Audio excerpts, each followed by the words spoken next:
So I finally started catching up on this the show Lip Sync Battle. Oh, yeah. I don't know if you've been watching it, but I saw this great one last night. It had Terry Crews and the baddest man on the planet, J.K. Simmons.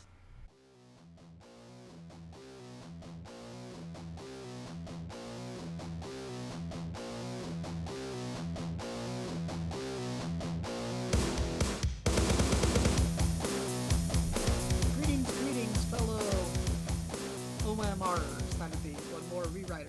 Alright, it's the One More Rewrite Podcast. Here to tell you what you should see, what you should miss, what's already come and gone in the box office. Coming at you with Thank God for Video, movies that needed a rewrite, and of course talking a little bit about box office numbers and our summer predictions and how those are going as well. I'm Jester, this is Lunchbox. Hey guys. So let's roll into what we're going to be talking about today. Looks like those Joker picks that they threw up on the internet weren't just promotional, quote unquote, as they say. A Gem and the Sisterhood of the Traveling Pant holograms, or whatever they're trying to bill it as. The Gem and the Holograms trailer came out, and huge internet reaction over that. Yeah. Pitch Perfect 2 topped the box office over Avengers and Mad Max. Big surprise to me, and not so much so to Lunchbox. More, Suicide Squad news with Killer Croc picks released. Yeah, okay, you can probably tell in my voice I'm not overly enthused here. Chris Pratt denying rumors that he's been talking to Spielberg about indie reboot. And I'm going to talk a little bit also about the fact that Pac-Man turned 35 this year, and, well, maybe not so much about the video game, but I personally feel that could be a nice little boost for the Pixels movie coming out in a few weeks. It's almost June, so it is almost only a few weeks away. But Yeah. I think we should dive in with that because Lunchbox was chomping at the bit here before, and I said, no, I'm saying that, okay, Pac-Man, iconic video game character, the first mascot, really, in video game history. I mean, everybody knows Mario and Sonic, and there's a host of other ones. I won't show off my gamer knowledge here with them, but the basic ones everybody knows are Mario, Sonic, and Pac-Man. I mean, right, you probably... and whatever the little alien ship in Asteroids is. Well, that doesn't really have a name, but but the people... The named characters, the named characters people think of. Seamus. Well, okay, that's old school Atari, though. I think that because retro games are in, people may not have done, Google didn't do a doodle this year like they did during the 30th anniversary of Pac-Man. However, I still think that, how do I say it, retro games are in. I'm actually doing a road trip next weekend with some friends from our Retro Gamer Club to go to the Nintendo World Championships. Oh, that cool. they're reholding. The president of Nintendo thought that it'd be cool if they did sort of this 25-year homage thing, so they're holding them in select locations. So that just tells me that there's this, I don't know, there's maybe undercurrent, maybe groundswell's the wrong term, but kind of an undercurrent in the society of people wanting to see retro game characters on the big screen. So I think that's going to translate into big box office dollars for Pixels later. Okay, July. well, so I see. The Nintendo World Championships, I think, very cool that they're doing it again. And break out your Power Glove; you may win this time. But I think that certainly if it was made more huge, really outside of kind of the gaming community, and if you pay attention to that sort of thing, then you kind of know. But I think that probably most people, unless you were really following it, you don't even know that the Nintendo World Championships were happening. I mean, I didn't see it reported anywhere on the regular news. You kind of had to be this thing is for trolling the Nintendo Nintendo fans. For myself, and but... it's Capcom, right? Did Pac-Man? No, Namco. It is Namco. I wasn't sure between the two. Well, they got kind of AppCom type, whatever. Right. Anyway, go ahead. But they didn't make a huge deal out of the 35, And 35 is kind of, I mean, yeah, it's kind of one of those, it's a 5 or a 0. Yeah, and it's a 5 or a 0. Nobody celebrates the a 32nd anniversary of something. Yeah, exactly. So, but even 35, I mean, what is that, fur? Who knows what anniversary that is? It's not one of those momentous ones. I mean, if it was the 50th and they were making a huge deal about it, then I go, okay. If Nintendo had just gone crazy with, hey, we're bringing back the Nintendo World Championships, and hey, and then, okay, and, we're going to have everyone, in the country, or all around the world, we're all going to play Super Mario 3 for the big bucks, then cool, that actually might contribute a little bit and might bring up pixels, but no, I mean, certainly there's a desire for that, but I think we want the games. I think we want to play the old games, and I think it was Captain Kirk who once said, the greater the intelligence, the greater the need for simplicity of play.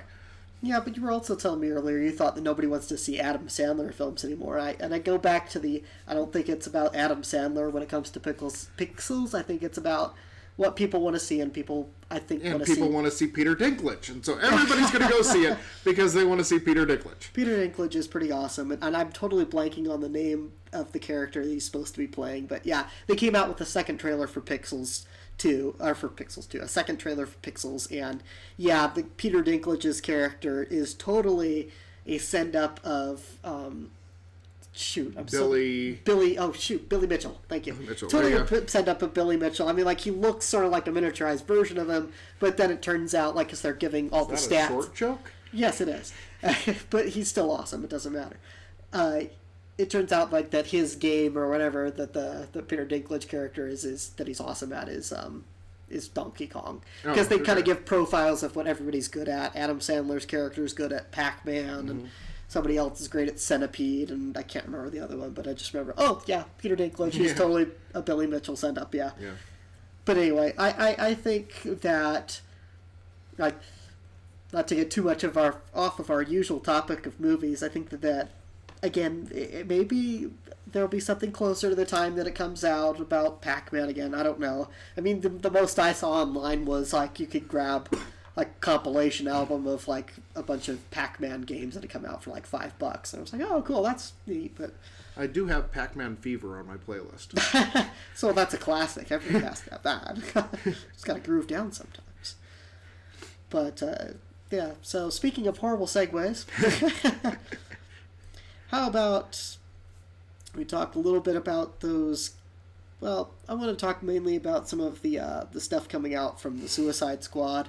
I'm not sure whether to start with Killer Croc or the fact that those Joker picks weren't as promotional as they tried to say.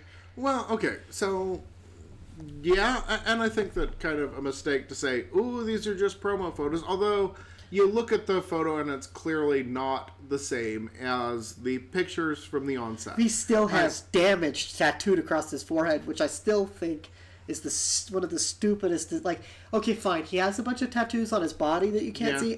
I still think having damage written across his forehead is something that a rebellious junior high or high school student would have done, not a villain that I'm supposed to take seriously. It just, I don't know why that particular tattoo annoys me more than any of the other ones. Yeah. I guess I can see that. I thought of the perfect way to think about this, though. Is that it's not a character that reminds me of. Okay? So, what you have to think about it is this is the real guy that the comic book character Joker was based on. So, if you had a real guy and then you created a comic book character based on that, like if I had a character called the Lizard King... and then somebody came out with a movie about Jim Morrison, I wouldn't be like, well, what, they totally destroyed. It doesn't even look like a lizard. You know? I mean, it's... Excuse me. You know, I think that you could go a whole bunch of different ways with that. I think that, you know, if you go with it's more realistic and not... I don't know. And he's pale white, he's got green hair, he's wearing the purple. What more do you want? To not have tattoos all over his body, like he's psychotic. Yeah, but you don't go, if you're psychotic, I don't see him sitting in a tattoo parlor saying, oh, give me like a bunch of haha tattoos. Ooh, and a jester one right here over my left side of my chest. It just, I guess I'll go see it, but everything about the Joker's look, which is he's supposed to be one of the big characters that really draws you in, just still feels wrong. And I guess I'm also annoyed at the studio for trying to, like, I guess you would say, backpedal from like the promo shots that they're, oh no, it has to do with the fact that it's like Joker's anniversary. That's it. Yeah. They totally haven't ruined the character. I'm annoyed a bit by their backpedaling, not saying, yeah, it's our Joker. What? Deal with it. You know? Shut up, internet. It's either go all in or what, but yeah, suddenly other pictures surface of him and he's wearing a purple coat, but you can still see the tattoos kind of underneath. Right. He clearly has the damaged tattoo across his forehead. So yeah, it's either, and maybe that's part of it too, it's either they need to go all in and say, okay, we know this isn't what people are used to, but this is the way we're going for it. I think that's almost kind of what happened too when the pics of Heath Ledger circled around. Is people didn't like that either, but they were like, this is a different take. This is what we're doing. This is how it's going to be. Yeah, this is what you get, internet. This is what you... Yeah. Shut up, internet. It felt like there was more of a, this is what you get. There wasn't like a, oh crap, they don't like it. We've got to... See, no, it was because there was an anniversary. No, it was totally that. And then other pictures surface and I can agree with you on that one of like backpedaling away from the character that you've created. I think that you just need to say, shut up, internet, you haven't even seen it. You know? Yeah, either you know, like man up or go away. I don't know. Yeah, just don't... and I think that just like if you come out and say shut up, internet, then I think that goes much further toward the internet's acceptance of it than saying, oh no, we were just kidding, and then it comes out that that's really what you were doing, then nobody respects you anymore. Yeah. You know, like you've just got to say, shut up, internet, we're doing something different. Have you ever read Suicide Squad? Oh, no? Well, how about you shut up then? Yeah, you know? it's yeah, I don't know. It could be, now I'm just rambling, trying to scramble for words, but they should have just manned up to it. All right, so then how about you tell me how much you hate Killer Croc's look? Oh, yeah. No, I feel like he looks like the Thing, basically. Because I saw maybe it's just because I'm annoyed because somebody put out this really awesome kind of CG-ish looking, CG/practical looking picture of Killer Croc. Mm-hmm. And then like, oh, here's some awesome set pics, and he looks like the Thing. He doesn't look like whatever, and that could just be people trying to use goofy promo things or something that somebody did on DeviantArt to try to draw people in. But it's another one of these cases where I'm just like, oh, okay, so that's like a shot of Killer Croc, which you can see him in the whole cast promo thing, and I hadn't realized before. I thought he was a different character. I thought this was somebody else that they were bringing in. Uh-huh. When I found out, like, okay, that guy standing there, wait, that guy there is Killer Croc? That means that guy there is Killer Croc. I thought this was just some sort of weird beefy dude with, like, skin problems, which, granted, in some versions of the comic, that's what he is. Not, like, an actual, like, makes weird... more sense rather than him being, like, an actual walking, talking crocodile. Well, in the comics, you've got this sort of thing where he's been, like, either genetically spliced kind of guy that used to be in the circus, and I don't know. I'd almost rather have that than something that looks like Marvel Comics The Thing. Well, no, I think you're being unfair to it. I think that you got, one on-set picture, it's, a picture, so it's not actually, like, any footage. I'm an internet fanboy, I demand many pictures, not just one crummy still shot that's fuzzy. It's one crummy still shot that's fuzzy, and you can't really tell what's going on. I mean, I think that you have to, again, reserve judgment. But I think... I've reserved it. It's all going out right now. I think it looks stupid. I held it back until now. Held it back until now. But, it looks like a guy with scaly skin, which is what I think that if you're doing a realistic kind of thing, then fine, and fits in perfectly with the style of Joker that they have and the pictures of Harley that they have. I think that it fits with the tone that they're doing. Which it's is something different. It's more realistic. More realistic. I just. I think I almost you feel love like Batman and Robin. Every time you say this, more realistic. I feel like has come up to a new is the new way of saying edgy or something rather than like saying edgy. It's the new. I love the Chris Nolan version of Batman, which is more realistic. I like the first two Batmans, which are, how do I say this? The first two Batmans done by Tim Burton not only are really good, but they have what we'll call a hyper reality. Okay. Where it's not realistic in the sense that, okay, well, they don't actually have scales on their skin, and he doesn't have like a big croc tail and a jaws. Yeah. But maybe they have something like with the Penguin, where he does have some sort of problem where he was born weird, like he has flippers for hands. And he has like an elongated nose, so he's sort of got this sort of grotesque, you know, body features that have made him what he is. And everything around you is sort of, it's real but not real. Like people react to bullets how they would react to bullets. They don't just keep on coming. Right. People react to falls how they would react to falls. However, there's a certain stylization of things. Right. Kind of like if you look at the very first Batman done by Tim Burton, you've got like, he's got Joker cars, okay, that he's driving around. Ones that are like, they're purple sedans of some sort. I can't remember the make and model. It's like purple Mustangs with like a green hood top that he somehow got with a logo printed on it. Which it didn't raise any flags. It didn't raise any flags of, oh, that's not realistic. But we still think of those first two as a way more realistic than the neon-covered city that Joel Schumacher presented in like the third and fourth but still film. Not as realistic as, say, Gotham. No. That's true. So you can go from Danny DeVito's, to be honest, cartoonish a little bit. A little bit cartoonish. A little cartoonish. But again, that's what I mean by like hyper reality or like comic book ish reality. They're not going for full on ish. But if you tone it down a little bit more, then you get the more realistic Penguin that we see on Gotham, which is incredible performance there, and I think that the Penguin on Gotham sells Penguin for me just as much as Danny DeVito did, if not more, because it's kind of set in reality, and you go, oh yeah, that guy, and I can kind of understand his motivations a little bit better. But like the guy on Gotham, he's not even fat. I mean, it's like he's a skinny guy. He just kind of happens to hobble around a bit, and he's got definitely naturally has kind of a pointy nose, and he's kind of always looks like he's wet.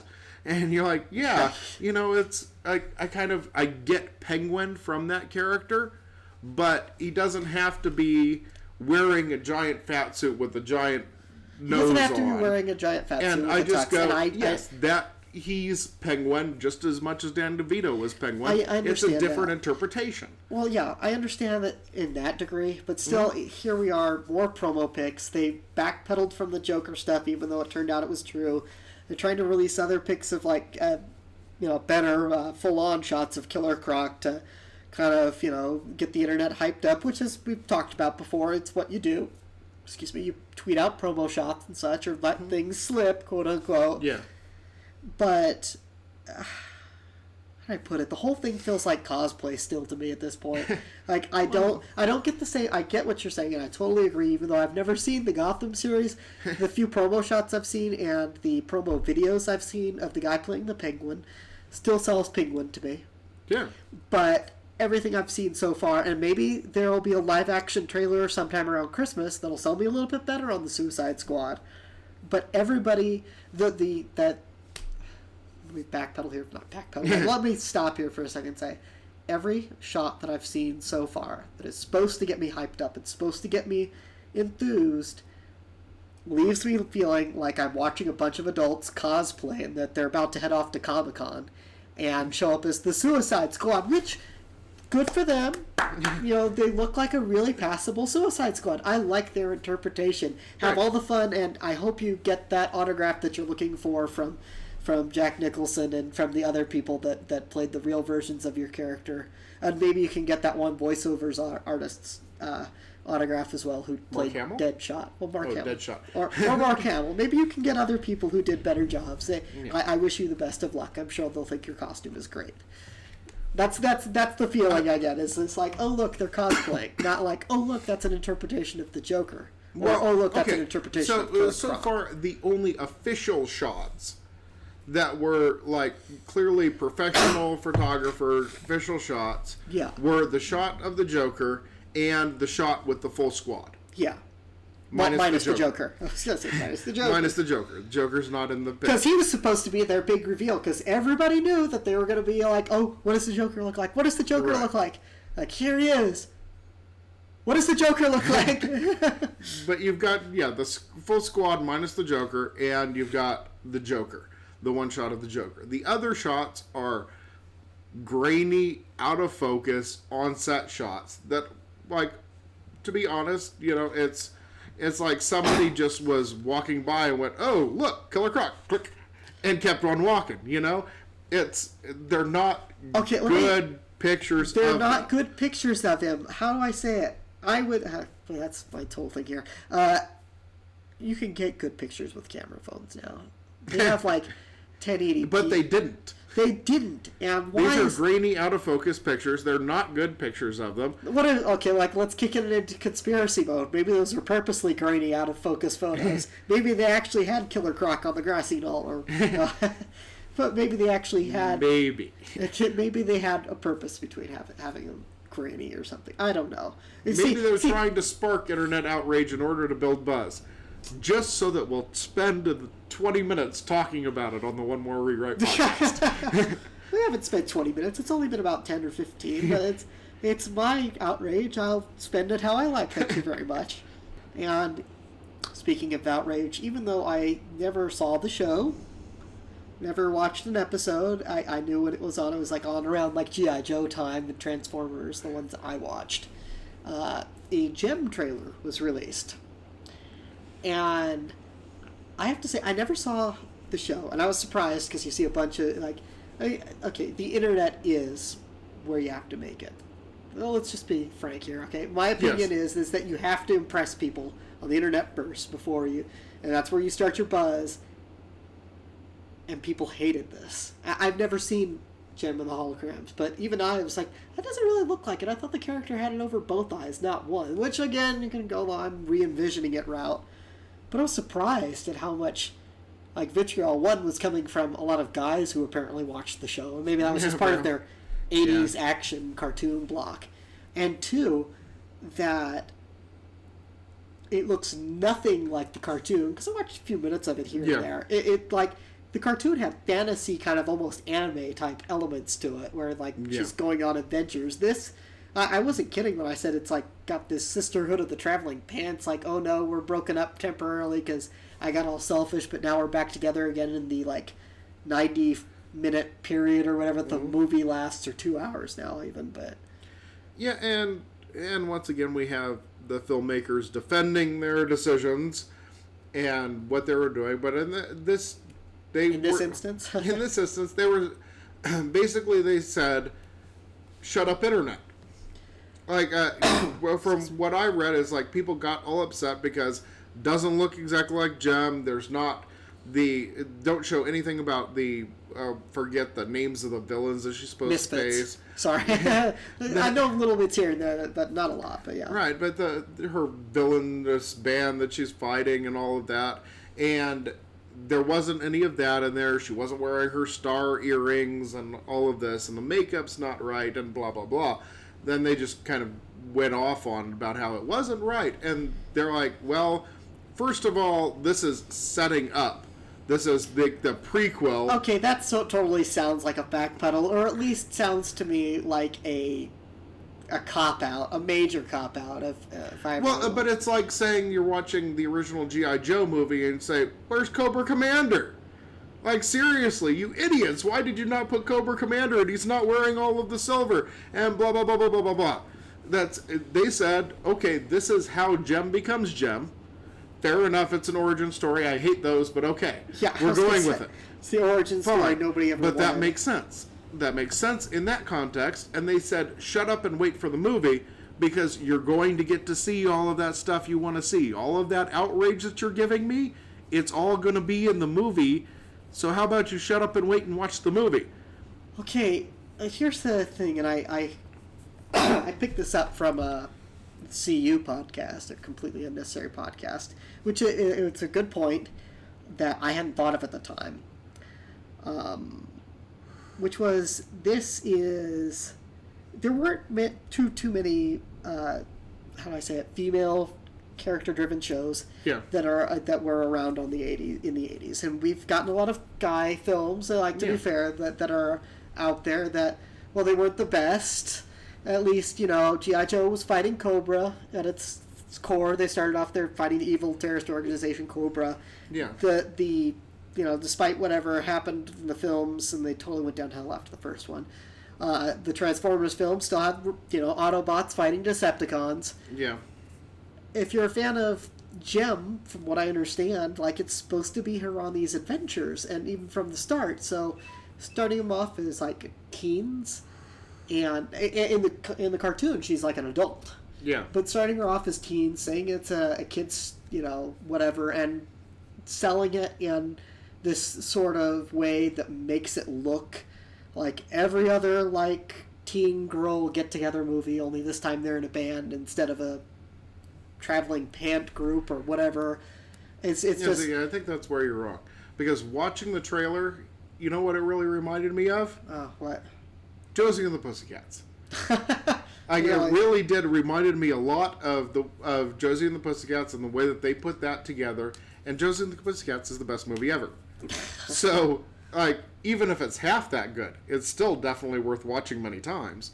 It's just, I think, the trailer made me want to watch it, and I watched maybe 5 minutes of Gem and the Holograms my entire life. I was going to say, that's probably about where I am at with it. I kind of remember, weird stuff, and she's... got a computer or something, and she's got magic powers or something like that. Yeah, plays guitar. Admittedly, here in a I band. don't know a whole lot about the cartoon, but I really don't either. I know very little, slim to none.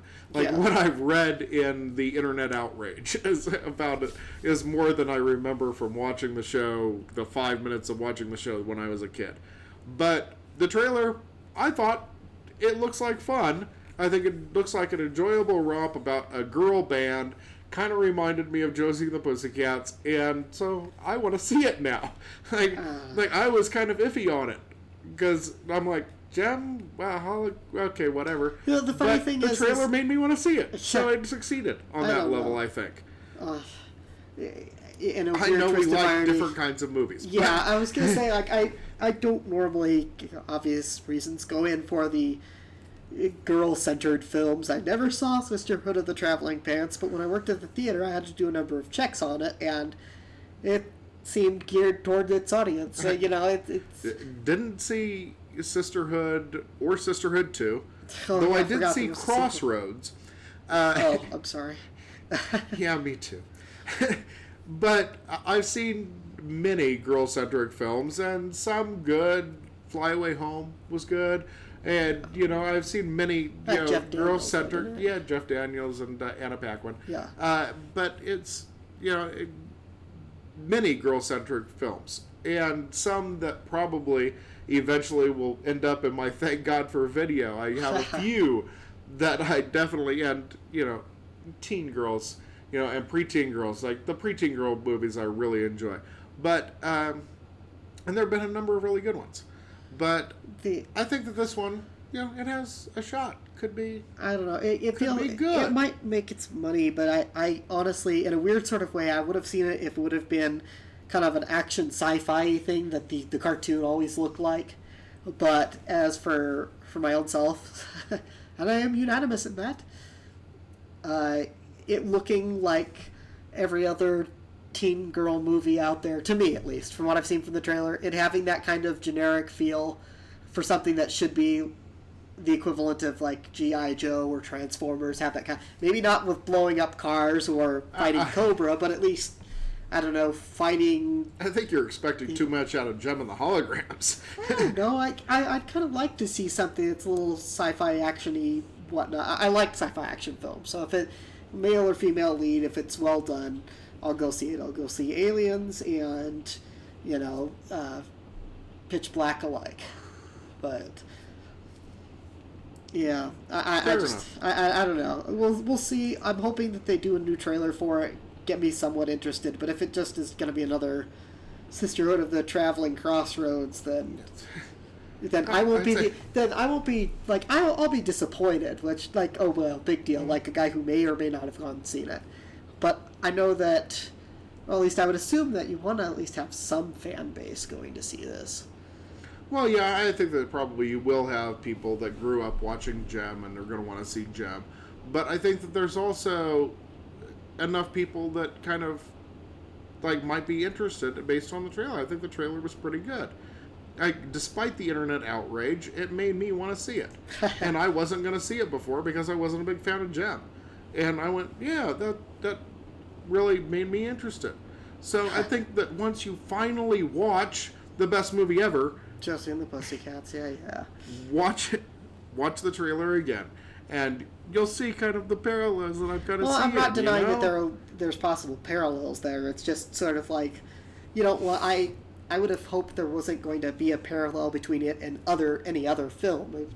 Anyway, so moving on. We're going to talk a little bit about, just to wrap up our segments here, we're going to talk about the box office numbers. It just totally surprised me. I know that Lunchbox probably is like, yeah, no, I knew that Pitch Perfect was going to do this well, but of course.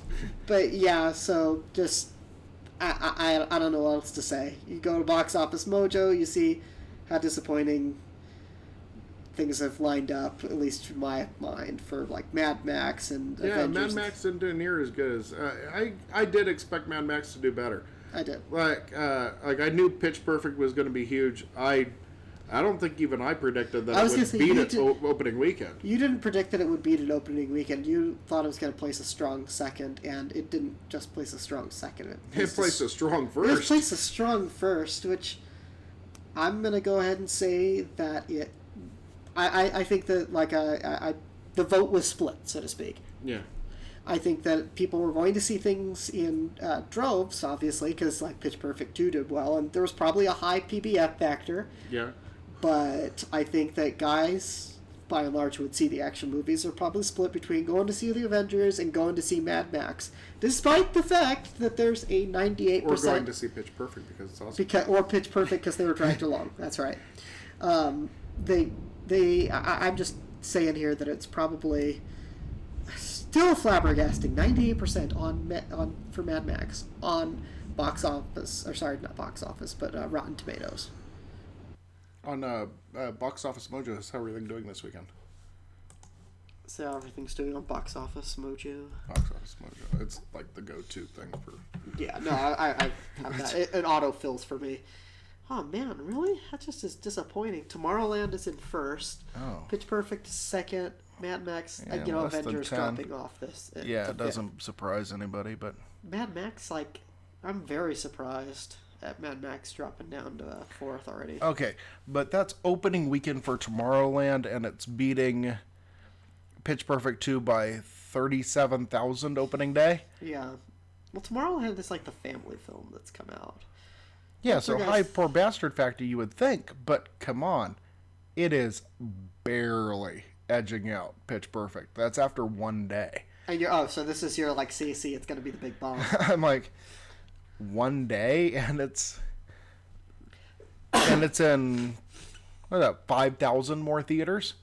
Where are you seeing the theater number? No, 500 rather. Yeah, I was going to say, what are you talking 500 about? more screens, rather. It's you're seeing a different number than I am. Yeah. It's on 500 more screens, 501 more screens. I just don't get why Fury Road isn't doing better, because everywhere I look, everybody says this is such an awesome film, conservative to liberal to... It's wow, this is incredible. Everybody's got to see this.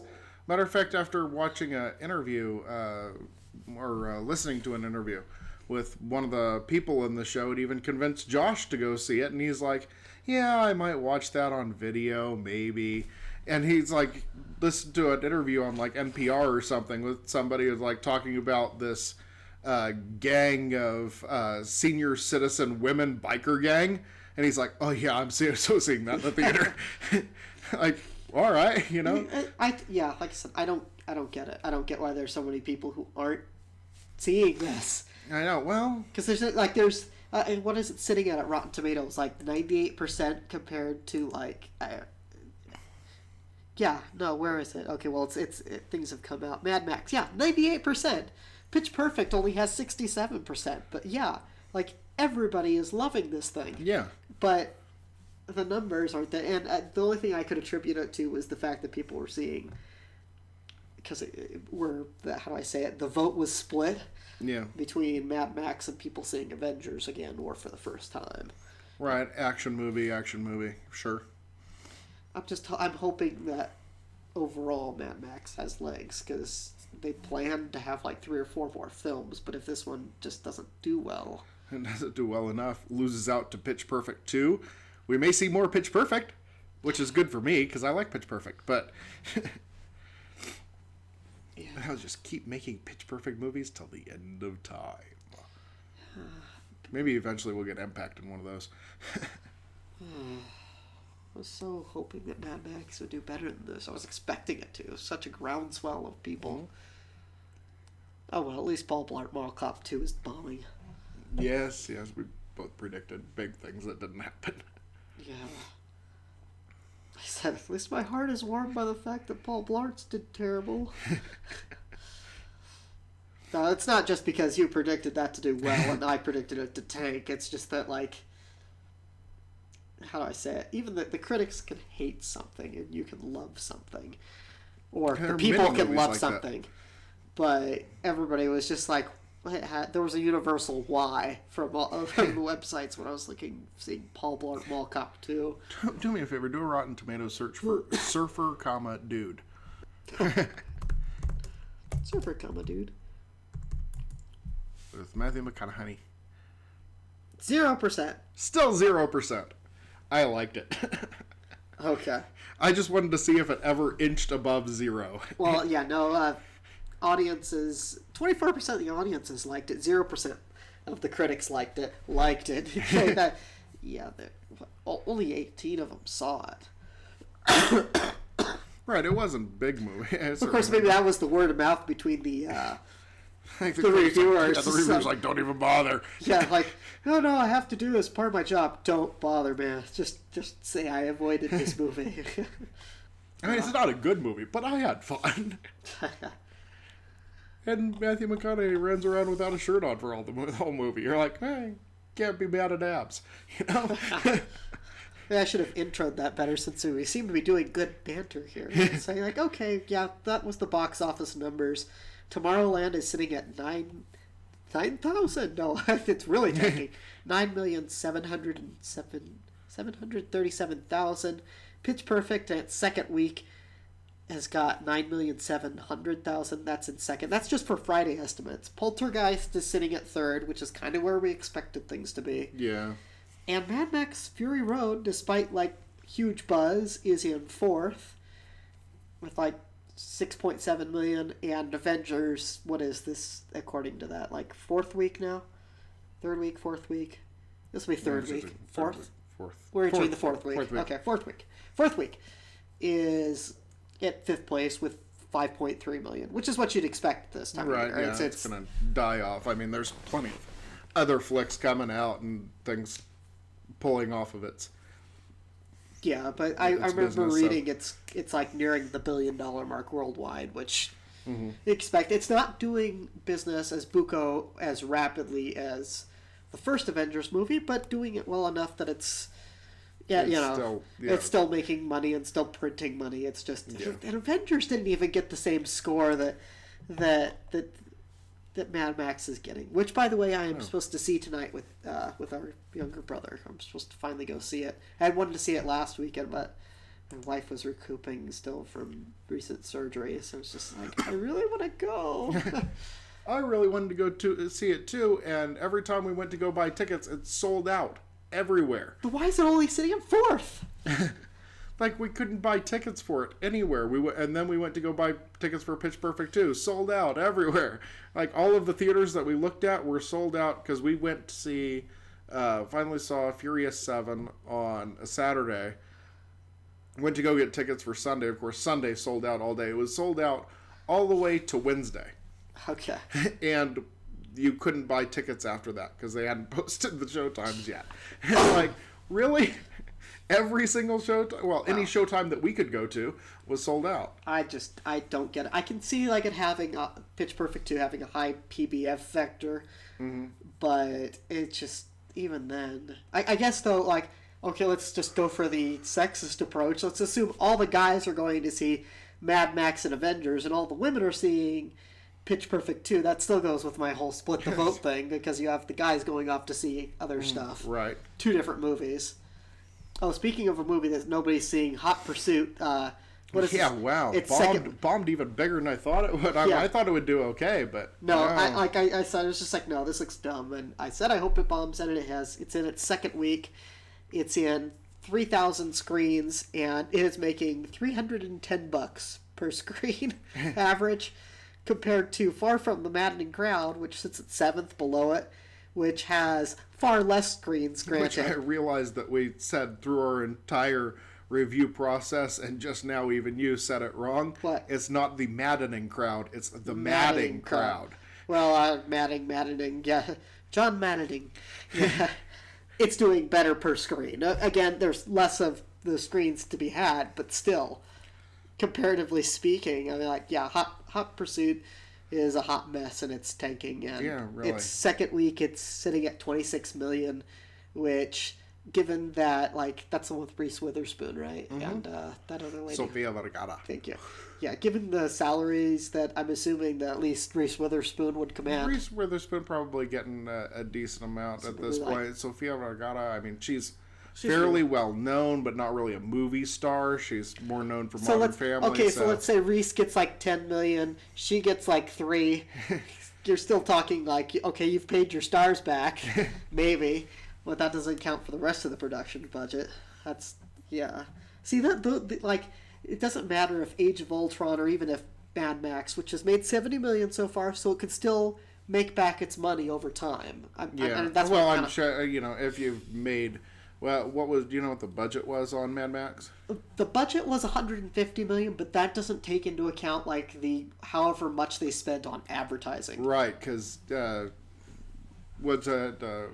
the term for it, but marketing isn't included in that budget, which can easily be exactly the same amount as they actually spent on the movie. That's what I was reading. Somebody said that they had estimated that it was 150 million to make Mad Max and somewhere between like 75 to 100 million to promote it. So that's like 250 million total to have made the film, and so far it's only made 70 million back. Yes, it probably will make its box office back worldwide, but still, I mean, even saying that, I think most producers and such are still looking at what was the bottom dollar in the States before they. Yeah, and I think that you need to have made back like at least half your budget within the first couple of weeks in order to ensure that it makes enough so that you make twice your money, which you need to make at least twice your money, or nobody's going to even think about making another one. So we'll see if it gets there, but I think we're running up against the ragged edge of it for Mad Max. Yeah, which there's this part of me that's like, okay, so maybe they make just enough that they want to make sequels.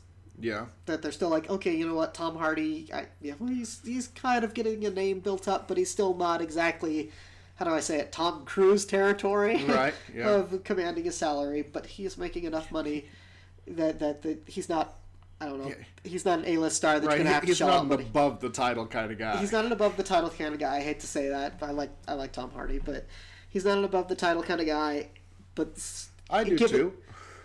I think, but I would have to say that you still couldn't, even though he's huge, you couldn't put Chris Pratt starring in Indiana Jones. You know, like you couldn't put over the top of the title, Chris Pratt, even though he's pretty huge right now. You still couldn't put him over the title. You still couldn't put like Chris Pratt as Indiana Jones, which makes probably for an excellent segue. And that he's denied rumors that he's going to be the next Indy. Well, yeah, it's kind of weird how things have gotten phrased because, as rumors have it and insiders say, that Spielberg wants to do it with him. However, Spielberg did Jurassic World, so they met a few times, and Chris Pratt says he didn't bring it up, and so Spielberg didn't bring it up, and so it never came up. And it's kind of like, well, if they were really thinking about it, wouldn't you think somebody would say something? Yeah, you know? Again, maybe this is this weird sort of fanboy love story thing. Like, oh, they met, maybe they talked about, and it goes from like one person, I was like, ooh, they were meeting together and they had conversations, and I bet Indy came up. I bet Indy came up because he would be a perfect Indy. And then like, I'm sure they were talking about it. Yeah, exactly. It's but to have Chris Pratt say, well, we didn't talk about it, then it couldn't have been top of mind for Spielberg, Yeah. It's like he couldn't have been thinking, maybe in an interview or somebody was talking about, like, they were talking about rebooting Indiana Jones, which I imagine would be something that you would be talking to Spielberg about, because it might be something that he's thinking about doing, and you go, okay, well, we're talking about rebooting it, you think would be good for it, What do you think about Chris Pratt? It's like, oh, I think he'd be pretty good as Indiana Jones. Moving on with other subjects. Yeah. And then insiders say, and then the guy that they were who was talking to him said, he wants Chris Pratt to do it. And it gets blown out and it's a giant game of telephone, Yeah. And all of a sudden people are photoshopping Chris Pratt's face onto Harrison Ford's body, and it was a pretty good Photoshop. I was going to say, it was a good Photoshop, but... Yeah, looks good as the character. I could see it. Certainly more than Shia. But yeah, thank you very much for that not happening. I'm glad that kind of. Yeah, no. I don't hate Shia. I don't know why. I don't hate him, but I don't like the fact that they're trying to push him so much in that film. It's like, see, he's like the protege. He's Indy's son. He's gonna be the right, which would have worked, but I don't think that Shia works as that character. No, he's not a horrible actor. He's all right, but. I don't think he works. He doesn't work as the Indy, I'm going to go on adventures. He worked as, like, a greaser son, which is what he was. Yeah. And the thing. Like, but you can't have a movie focusing around, like, I'm going to go have international Tomb Raider adventures, and, oh, by the way, I'm, like, a 50s, 60s biker guy. I'm just saying, no, I don't believe it. Yeah, it's just not the same character, Like, you needed some more rugged kind of, like, where Indy's, like, looking in a mirror at his younger self, Yeah. All right, now it's time for Thank God for Video. Time where Lunchbox and I pick out those movies that you may have seen and forgotten about or missed and have gone to video, or maybe even some old series. And whatever the case, you need to go out there, pick them up on Betamax, Blu-ray, DVD, Laserdisc, or, pick them up on your VHS. There are copies of that everywhere. There are various media everywhere. In any case, our picks this week, well, we'll start off here with Lunchbox. So what do you got? Okay, so my Thank God for Video this week is The Damned United. Just really incredible film, 3.5 stars from the late, great Roger Ebert. Directed by Tom Hooper, who went on to, of course, win an Academy Award for directing King's Speech.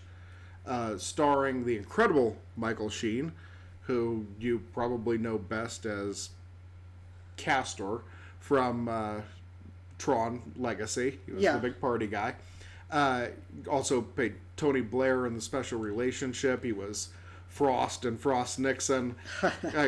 Done many, many great roles. But this, I think, just really nails it. He plays Brian Clough, who was a football manager in the British soccer leagues.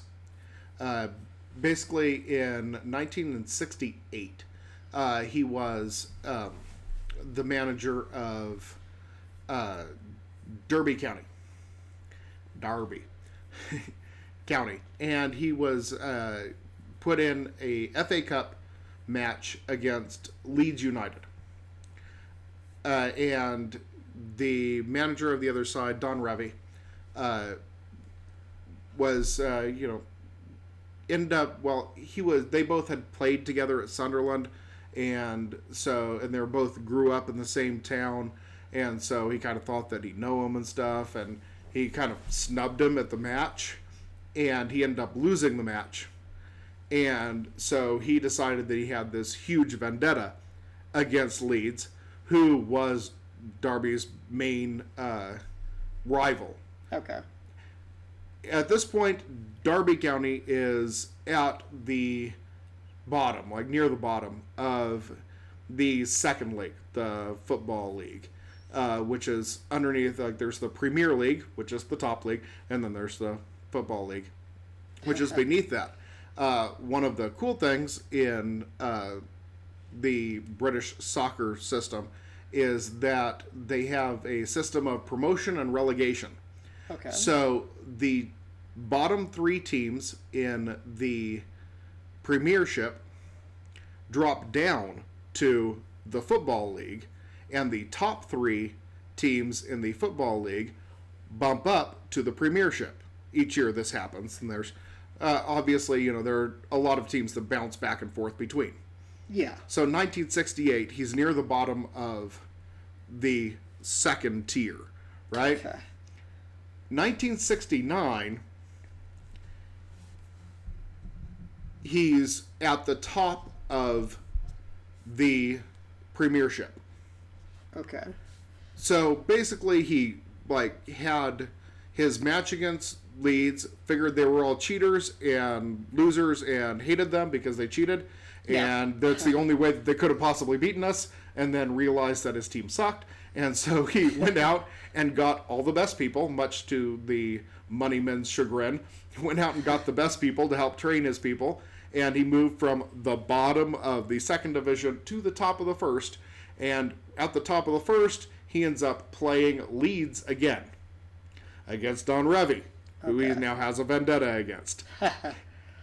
And lo and behold, he loses 5-0.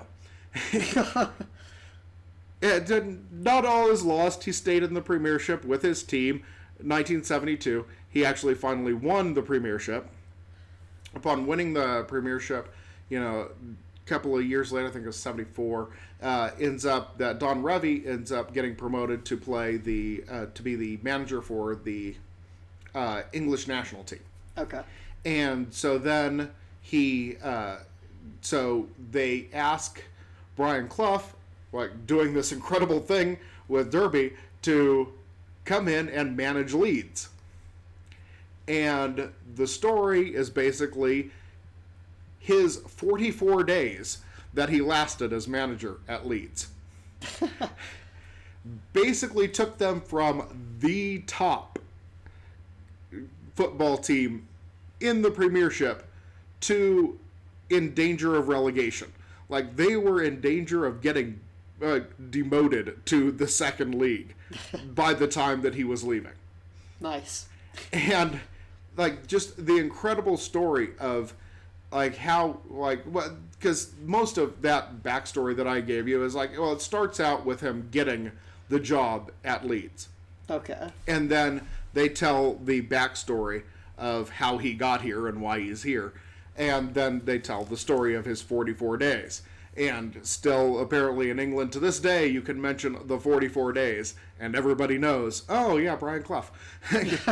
It's just kind of that become kind of infamous yes, fame. yes, the infamy of the 44 days, because basically he hated Leeds. He hated Don Revie more, but he hated Leeds and hated everything that they'd done up to then. And just the massive ego that he had gotten, and because he had a trainer up till the point that he was promoted to Leeds.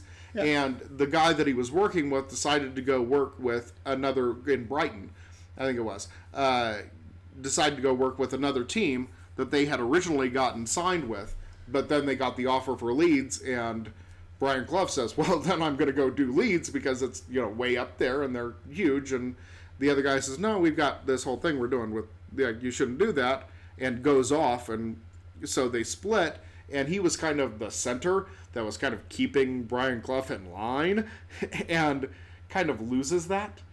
And the story of, because of his hatred of Revy and everything that he stood for, and because of his ego and how much he needed to be in charge and running everything and all of that, it just makes for such an incredible story. Michael Sheen, obviously, great actor. I was going to say, Michael Sheen's pretty good. So he's a great actor, and of course you've got a great director, Academy Award winning. Well, he went on to win an Academy Award I was gonna say, later. Like he won it after, but it's incredible director.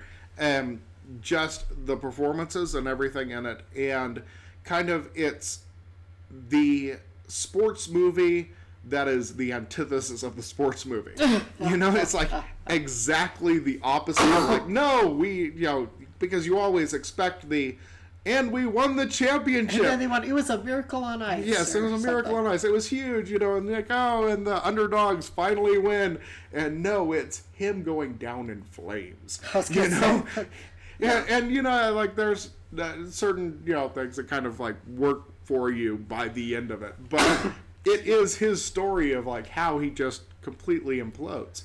And mostly most of the soccer footage in it is some archival footage and shots of the crowd, and how the crowd is just kind of like the crowd instead of individual people. It just all becomes one. Yeah. And yeah, there's some nice shots of the soccer and close up and ooh, people tussling, but the actual football itself kind of takes a back seat to what's happening behind the scenes as everything works. Well, that's how it should be for a film like that anyway. Yeah, exactly, and that's why it works, is that it's not a sports movie. It's not... Sorry. It's the sports movie for people that don't like sports. Even if you don't care about soccer or football or whatever you want to call it, if you don't care about sports at all, you will still love this movie. It is really that good that it throws away all of the conventions that you expect to see in a sports movie, because it is about the manager's implosion rather than his explosion, of him collapsing slowly like a flat in a cupboard. It's just beautiful the way that it's played and the story that's told.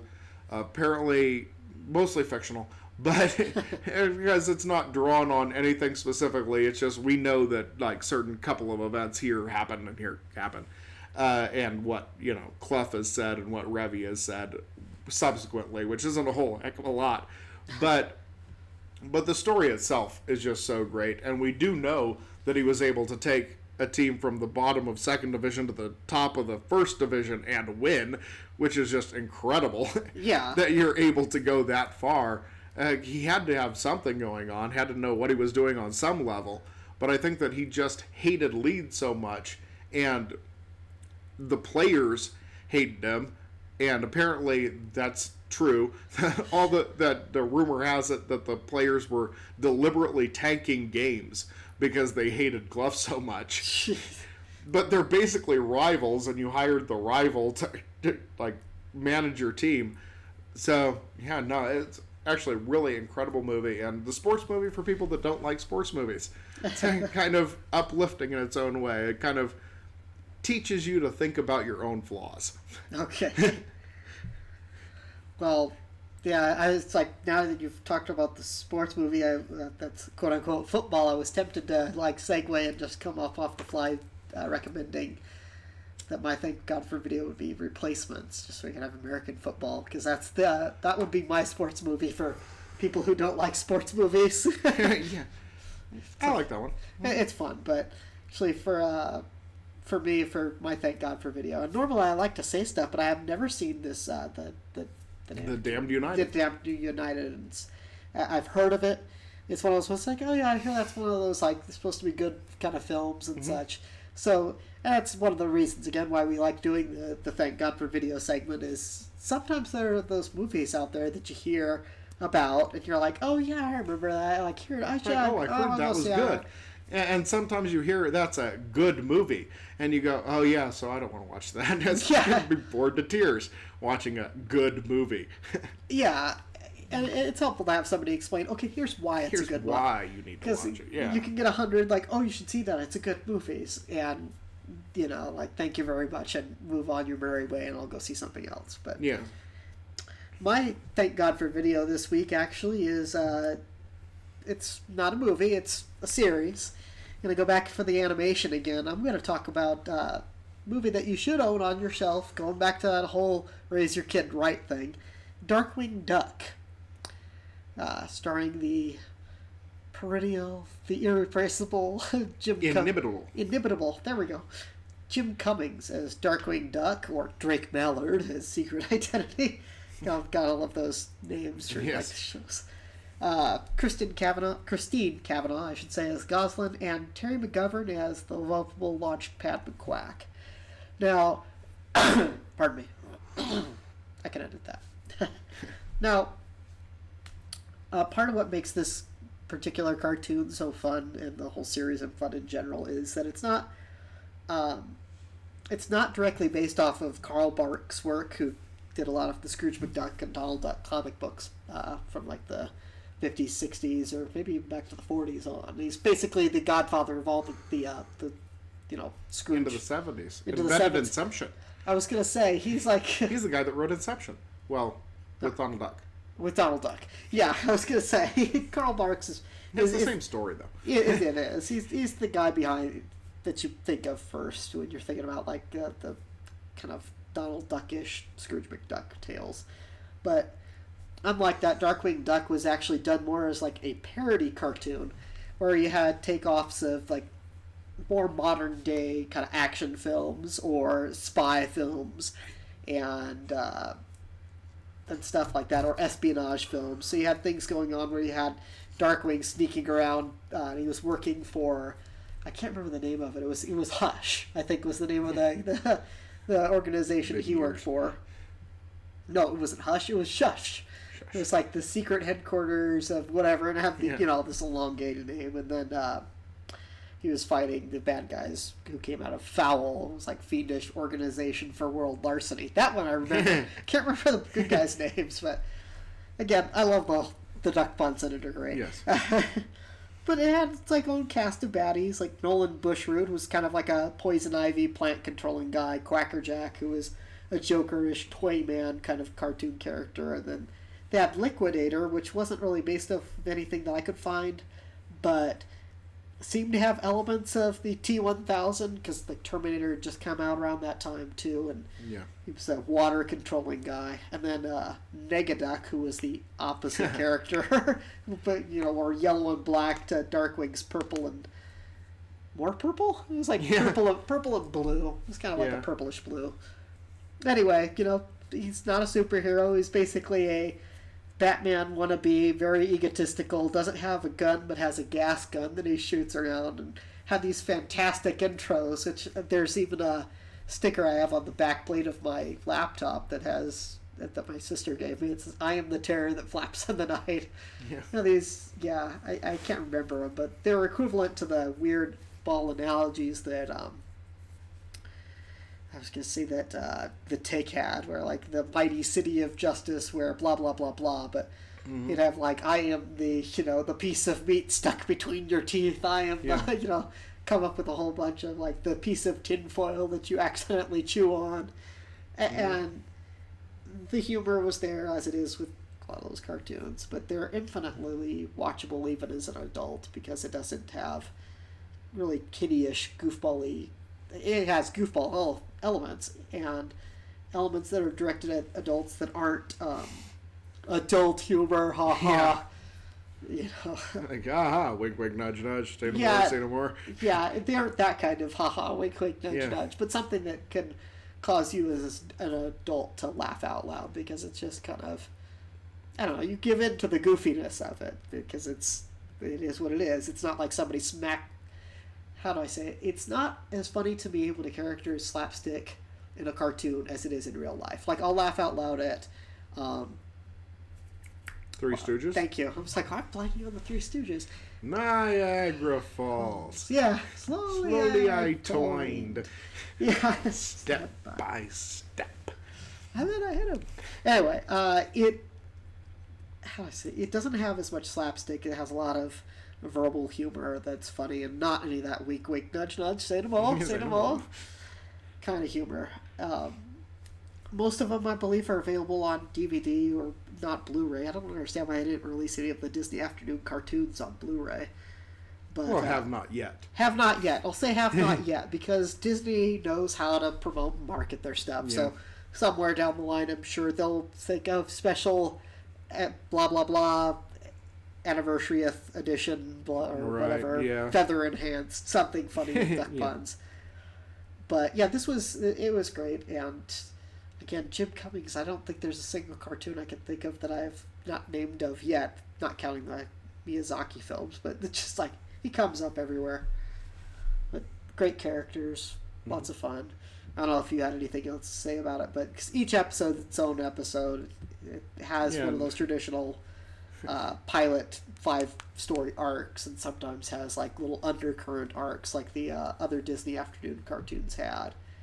But yeah, I'd say go pick it up, find it on video, or download it off of Amazon because it was fun.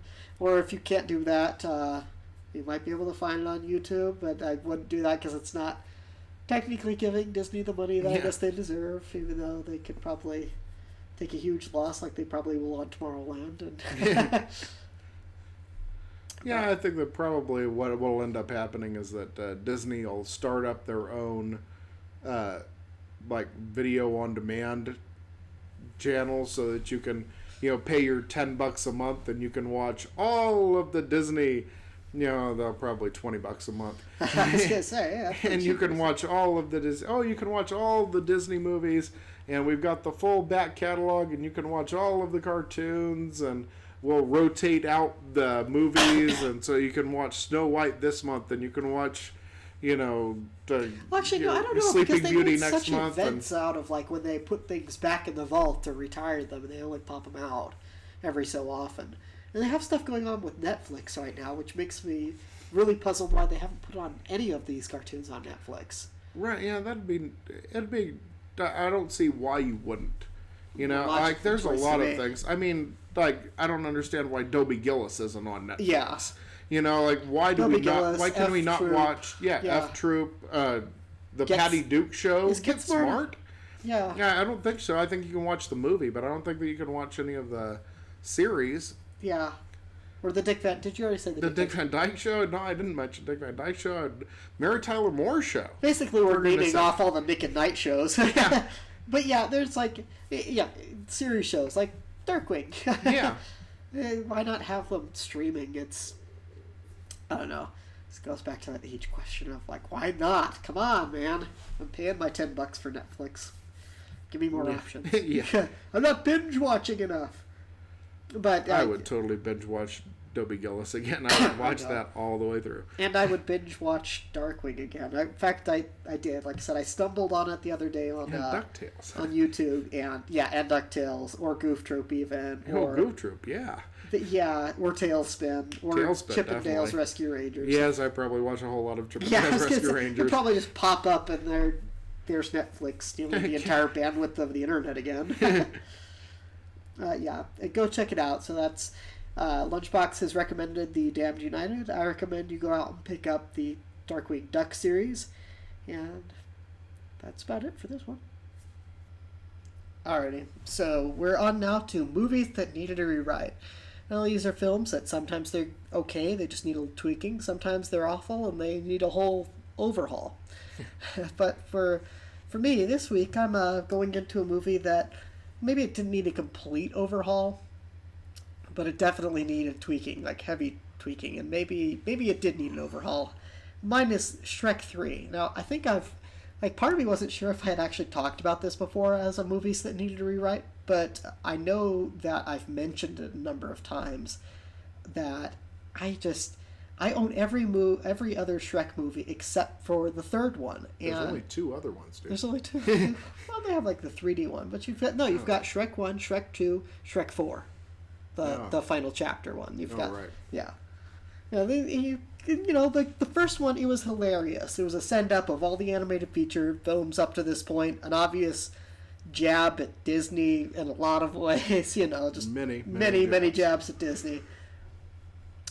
Which expected, DreamWorks being a rival animation studio. And it was, just funny, hilarious. I think I saw it probably 3 or 4 times in the theater. Second one, it was also kind of funny. It had the same kind of jokes, not making it as fun of Disney as the first time, but it had some great gags in there where, like, they have them go off, basically Shrek and Fiona, to meet the in-laws, and they're dealing with her choosing to be an ogre instead of pretty princess, and there's just some really hilarious stuff where Shrek decides to try to be the handsome guy, or like he takes a potion so that he's handsome, and it's great too because the character animation, he looks like what you would expect a handsome Shrek to look like. It kind of gives him like a solid chin and dashing good looks and everything. And then you move on to the fourth one, and he's got a family now. Okay, I'm just gonna skip the third. You've got the fourth one where he's got some kids and he's having all this like celebration time and everybody loves him, and he's beginning to have doubts. He hates it. He doesn't like that everybody loves him. He's like, that 80s song, "This is not my beautiful house, this is not my beautiful wife," and he basically has like, I don't know, a mid-ogre life crisis of sorts. He wishes he was back terrorizing villages and scaring people again. He kind of misses the good old days. And they have a great story there where they have a what if he had never been born. He has to go back and reclaim, and then he realizes, of course, that everything he took for granted in his life, and that maybe the good old days weren't as good as the new days, which are even better than the good old days. And this is some great, I guess you would say, great parallel lessons that you can probably apply to your own life within the movie. Right. With all of the movies, except the third one. For me, a lot of it comes down to the end, which, okay, here's your fair spoiler alert, and I'll start off with the end and why it bothered me so much with Shrek 3, and then I'll talk about the other stuff. But okay, but spoiler alert, give the woo woo woo. Woo woo woo woo, and 1, this is your fair warning. 2, you should probably already know what this film is. It's been out for a while. 3, we're diving right into the end of it. Okay. At the end of Shrek 3, as things wrap up, they kill off the handsome prince.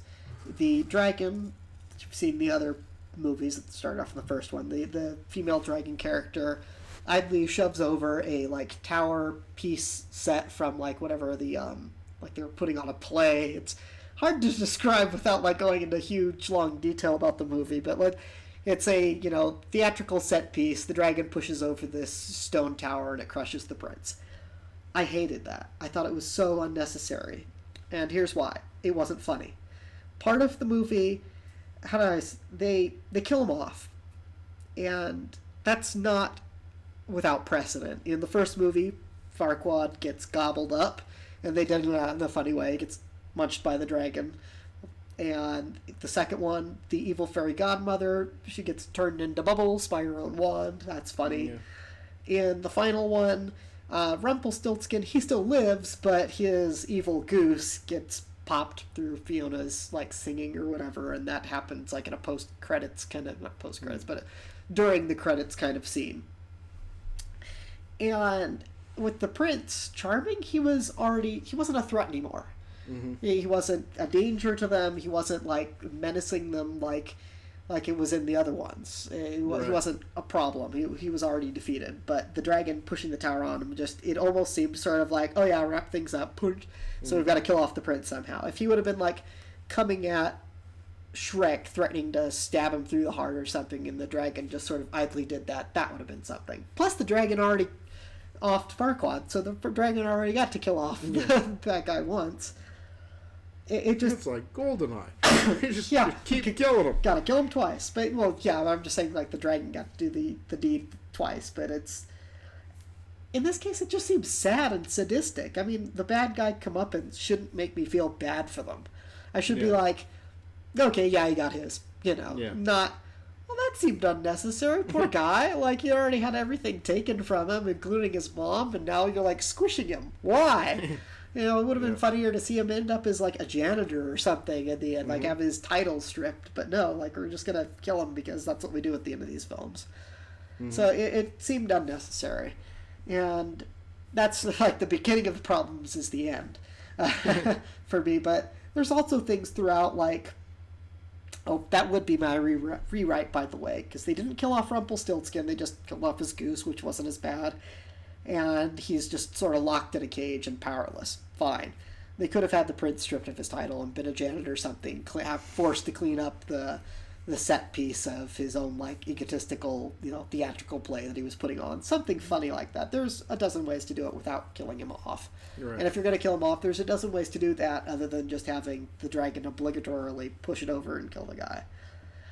And as far as the rest of the movie is concerned, I've heard it argued that, like, all of the Shrek films have the same basic thing. Okay, we're parroting the fairy tales and the Disney stuff, and you're going to see it done pretty much the same way with the same characters and the same kind of gags over and over again, which I can see to a degree, but it still felt fresh in the other three movies that were done. Yeah. Every time they did it, like you'd have the angle of, okay, the good guy is not the traditional good guy, it's an ogre. The second one, we're meeting the in-laws. The fourth one, it's what if he like met a whole band of ogres out in the forest and there's not just him around, there's a whole bunch of them around, and how funny would that be?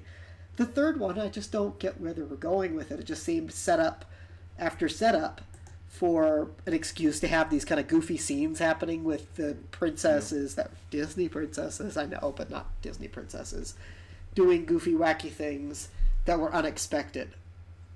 And it felt forced. There was no build up to it. Like, yeah, there was the necessity, but it wasn't like the same. It didn't fit into the plot in a smooth way. Yeah. So instead of feeling like the other Shreks, where okay, we have to break into the castle and save Fiona from whatever peril she's in this time. Yeah. Oh, that was the other thing that was great with the fourth one, is that Fiona was like sort of this warrior type thing, which also was a great turn on it as well. It reminded me of those stupid epic movie type movies, or the movies I should say, and specifically the epic movie, where they're parodying everything under the sun with like. Except then those they don't even parody; they just do again. Yeah. It's like all the same gags. It's just, oh, I remember that gag. Ha ha ha. Yeah, it was funny not the first time. Not. And there's your throwback. Not. But yeah, the third one, on looking at it, it felt like one of those movie parody movies. Mm-hmm. It didn't have the same charm. A lot of the gags felt forced. They didn't just sort of fit in as like background scenery at the same point. Like they in the other movies, it felt like they had a point, or at least that they worked into the plot somehow, and it flowed more seamlessly. With the third one, a lot of the gags clunked. A lot of the impetus for the plot just clunked. Like, oh, so now unless like Shrek goes off and finds King Arthur to rule the land, then he's gonna have to be king, and he doesn't want to be king, so he goes off to find him. And King Arthur's actually a kid at the time. That was another thing too. It's like, there's so many fairy tales, why pick King Arthur either? Yeah. It was just like, King Arthur is its own legend. It's almost like you have your set of fairy tale legends, and then you have your Arthurian legend, and then you have like you could have your mythos of like Greek gods, and that's kind of like what it was to me also, is including Arthur is like including, all of a sudden now we have. You're crossing over into a new mythos? You're crossing over into a new mythos, and it doesn't work that well. Mm-hmm. And it doesn't work because, again, it has that kind of parody movie feel. Like when they went to his high school or whatever, and he's the nerd. It just, like, everything about it clunked. And this isn't to say It didn't have some saving moments that were kind of funny. I mean, it did have some funny gags that were like he had a dream sequence because this is where he finds out he's going to be a dad, and he has dreams of like thousands of ogre babies and whatnot, and that his beautiful like lifestyle with him and his wife is going to be kind of corrupted or weirded out because he has kids now. And I almost would have preferred to see more of that, and no, I would have preferred to see more of that and way, way less of the other. Because that would have been the more natural story to do. Okay, he gets married, he meets the in-laws, has kids, and then maybe he longs for the past. That would have been a natural progression throughout the whole like arc of the four stories. Instead, you have, he meets, falls in love, they go meet the in-laws, and then he doesn't want to be the king because he might be the king, and then he wishes for the long days. It just, anyway, that's my one more rewrite. I would have made it a lot less like the parody movies, tried to make it flow a little bit better, made it more focused on Shrek and Fiona and their dealing with having kids. There could have been stuff there with like, I don't know. I can think of gags off the top of my head with trying to like him practicing with the 7 dwarves or something, like of how it would be to raise a kid, or something. But just going off to find King Arthur, and having sort of like this mini buddy adventure thing too, with like Puss in Boots and Donkey. It also just felt kind of forced. Yeah. But I don't know. Did you ever see the third one? Now that I've already spoiled the ending. Yes, I saw it. But I know I saw it. But as you were talking about it, I'm like, I don't remember watching this movie at all. I got completely blocked it out of my head. I don't remember That's watching lack this of movie. memorableness too.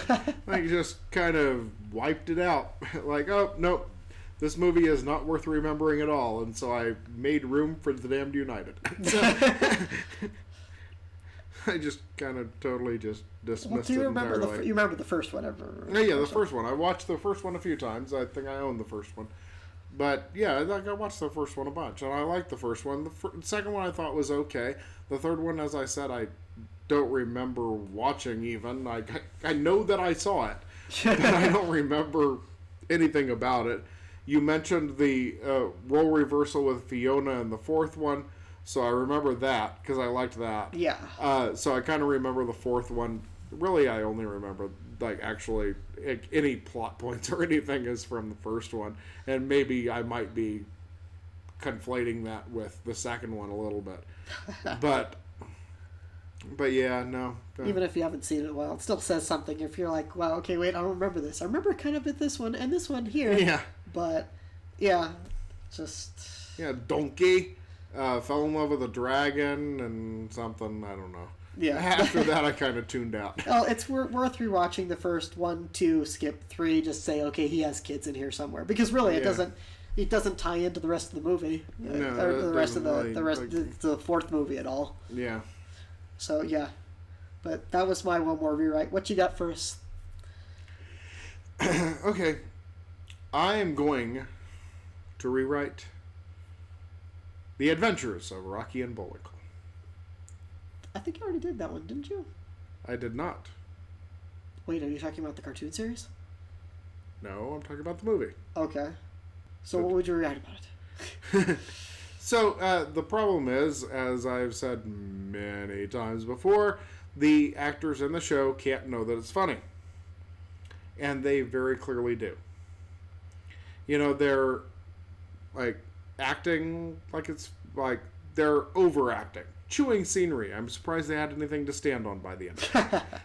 Yeah. Like, they're just way over the top. And you can have most of that movie without... and play it totally straight.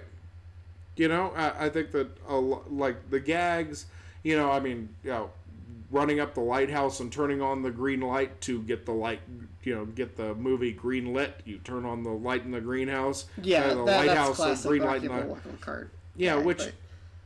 is, you know, funny its own way, but the people doing it can't know that.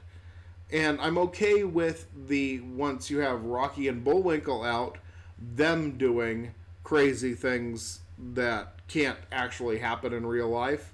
Yeah. But you can't have Piper Perabo jumping on the trampoline and jumping up to the top of the lighthouse, because then she's a cartoon character too. And this is supposed to be real life. You know, like, make that more realistic. We'll cut down all of those stupid gags. Maybe make Boris and Natasha more realistic rather than the way over the top ridiculous accents. I know that Jason Alexander, Rene Russo can definitely do a more realistic Russian accent rather than Russian accent. Yeah. You know, make it a little bit more realistic on that level. You can still do like the Muppet style cameos in there, that they have a few of those in there. Yeah. And still make that enjoyable, but you need to cut that down. You need to add a little bit more Rocky and Bullwinkle into the actual show. Yeah. So we need to cut down the live action stuff. Cut it all back, you know, because like really, it's too much. Like you don't need the show to run on that long. The narrator pretty much drops out about halfway through the show. Yeah, which is just like weird. The first 20-30 minutes of the show, you've got like some really consistent narration, which the narrator is really like the backbone of the Rocky and Bullwinkle show. You need the narrator. Like, the VO really sells it. Yeah, I was gonna say that's what sold George of the Jungle. It was like it had constant narration. Yeah, constant narration. Yeah. Yes, and made it fun. Yeah. And you kind of lose, like, somewhere around, the 30-40 minute mark, you kind of lose the narration, and it ends up being just the show, and you don't have the VO. And maybe there just wasn't enough for them to kind of come up with for that time, or whatever, but you need to tighten it up, VO over the whole thing, and let's cut it down to 45, maybe 50 minutes. I was going to say. Of Rocky and Bullwinkle. Oh, wait, then you could throw in cartoons. Exactly. And then you break it up. You pop in, I've got a Peabody and Sherman short, and I've got a Fractured Fairy Tale short that break up the action, like right, 1/3 in, and, right before the big climactic ending, cut to the Fractured Fairy Tales, and oh, how much would everybody love that show? I was going to say, that would have been a lot more in the spirit of the show, too, because you have that odd break in the middle with a different story. Right. Yeah. Exactly. And like watching it, rewatching it, they, they have the line where they're trying to break out of the lighthouse with the green light, and Bullwinkle says, "Quick, cut to a commercial," and you could have very easily cut right there and hit your Peabody and Sherman short. Yeah. And everybody would have thought that was hilarious. It would have been that much more hilarious coming back, too. Like, it kind of ups it that you're, like, it cuts away. And they could have escaped already and could have wrapped out, like, been already on the road. And you don't need to explain how they escaped. You could even have a quick, funny throw line about, like, oh, good thing we got through that, or hey, it was incredible what happened with the helicopters and the, describe some fantastic scene that we never got to see. I can't believe Arnold Schwarzenegger showed up. Yeah. You just kind of keep going with the show, and it's even funnier. And then you have voiceover over, and, definitely would have made for a better movie. I think, add the shorts, more VO. Cut out the overacting. They really didn't need it. Yeah, and I wonder if at the time they thought that was needed when they did those, like, just over-the-top accents, because it was... I mean, you watch the cartoon, you can tell the accents they're doing are over-the-top, but at the same time, it doesn't seem as over-the-top because it's a cartoon. Yeah, but when you try to do that in real life, it does seem like you're being, like you're trying to be funny. Like, if I said, like... If somebody said the whole, like, in Soviet Russia, soda drinks you, or I don't know, something weird like that, then you expect that over-the-top accent, not something subtle that just sort of sits in the background and doesn't, like... Yeah, you need Viggo Mortensen in, what was it, Eastern Promises? Something like that. Yeah, I'll say that because I'm not sure. That's whatever it was, where he plays the Russian gangster. He's got kind of this understatement. Yeah. Kind of Yes, I am from Russia. Yeah, You know, that's kind of like, that's what you need there, rather than yeah, every bit of your R's being through like it's going to, and if you cross over a little too far, you go from like a Russian to Dracula. yeah, exactly. Which is kind of what was part of, yeah, which was the part of the problem for me with Jason Alexander and Rene Rousseau's stuff, is at times it did, when you are going totally ham-fisted over the top, and like, sure, you're having fun, but sometimes you do drift into that. At least for me, it starts drifting into and sounding like you're trying to parody somebody from like Dracula was also one of my cousins, you know, kind of thing. You got this. Are you Russian or are you vampire? I'm not sure. It was too much, and really the Jason Alexander, Rene Russo, and I know that they're great actors. They're fine. They're good. It's not like I know that they know what they're doing. They were just like put in this role where they were kind of told, "Yes, we are Russian," and you're like, "Would you look in the mirror and say that to yourself 50 times a day before we start shooting?" Yeah. No, more over the top, more over the top. You're like, no, stop. I can see the director waving his arms like, bring it up, I need more. You can't do over the top. That's part of the reason why it works with Roger Rabbit, is that Eddie Valiant is totally Bronx detective playing it straight. Yes. Like, and just like, yeah, okay, cut it out, Roger. You know, and like never does the yeah, and when he does try to do like the entertaining the tunes at the end, he doesn't suddenly start acting totally goofy. You can tell it's like a Bronx guy trying to muddle through. Yeah, he's trying to pretend to be a cartoon, but he doesn't end up being a cartoon. Yeah. You know, he's still a real guy in a goofy situation, you know? Yeah. So that, I think it really needs to be more grounded, and then more Rocky and Bullwinkle, shorten it up, add in the fractured fairy tales. I'm thinking the CG to do Rocky and Bullwinkle the way they did them probably is why you have less Rocky and Bullwinkle than you should in a Rocky and Bullwinkle movie. But breaking it up that way by throwing in a few shorts that were animated shorts. Yeah, just do animated shorts. That would make it so you save the money there, and then you're able to spend it on more Rocky and Bullwinkle time. Anyway. And make it look better, make it look a little bit more seamless. I mean, yeah. Roger Rabbit was a decade before that, easy.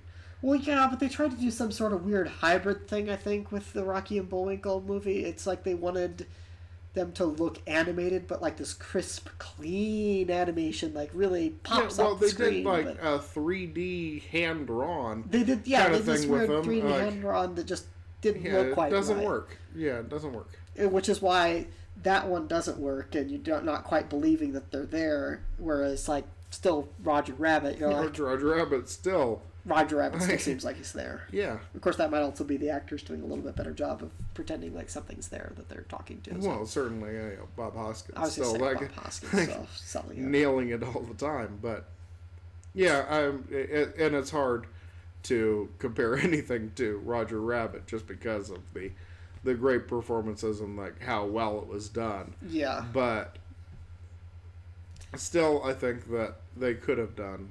They could have done better. Could have done something. Could have done better. Just one more rewrite, guys. Just one more. Maybe just 3. More. Yeah, I might have taken a few. Okay.